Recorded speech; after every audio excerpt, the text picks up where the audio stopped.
And today we'll be talking about the political developments in Germany after Hitler became the Chancellor. So, following Papen's plan, Hitler became Chancellor. However, Papen originally intended for him to be able to control Hitler, but it was quickly apparent that this was not the case. So when Hitler became Chancellor, he was given 3 cabinet seats. He had one. Wilhelm Frick was Minister of the Interior, and Hermann Goering was Minister of Prussia. These were particularly clever choices by Hitler, as Prussia was Germany's largest state and potentially its most powerful. The Minister of the Interior was also important, as it controlled the police and the judiciary. So who were the other ministers in Hitler's government? He had Werner von Blomberg, who oversaw the army.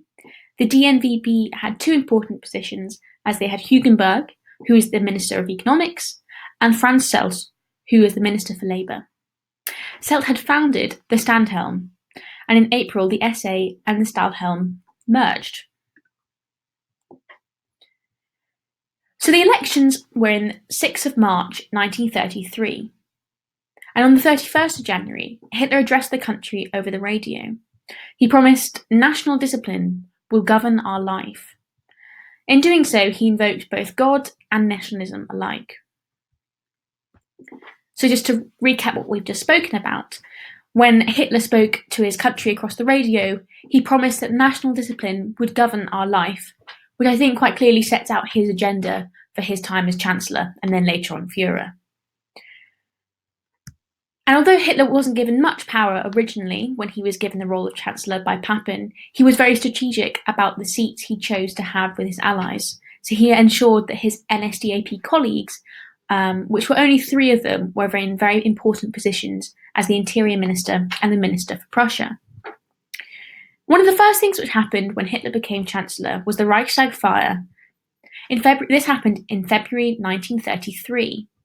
The fire was blamed on communists, and this was very convenient, and perhaps too convenient, for Hitler, as he used this to pass through his emergency decree. A Dutch communist called Marinus van der Lubbe confessed to setting fire to the Reichstag on the evening of the 27th of February 1933. As such, Hitler had all the excuse he needed. Using the fire as evidence of a communist conspiracy against Germany, Hitler got Hindenburg to issue an emergency decree suspending civil liberties.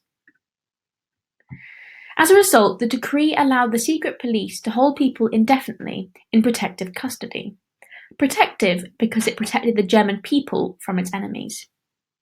Mass arrests of left-wing activists followed, including the KPD's Reichstag deputies. Hitler's government also controlled the radio and the police. Following this, the SPD and Zentrum parties were also intimidated, and some issues of their newspapers were banned. And when it got to the elections of March 1933, the NSDAP got 43.9% of the vote. The DNVP got 8%, and between them, they controlled 51.9% of the Reichstag. So just to reiterate those statistics, in March 1933, the Nazi share of the vote totaled 43.9%, the DNVP was 8%, so in total, it was 51.9%. Perhaps the most important piece of legislation which Hitler passed in 1933 was the Enabling Act.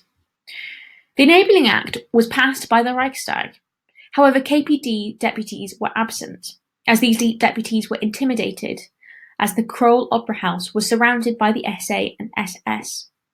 The Enabling Act is interesting as the Reichstag effectively voted itself out of existence.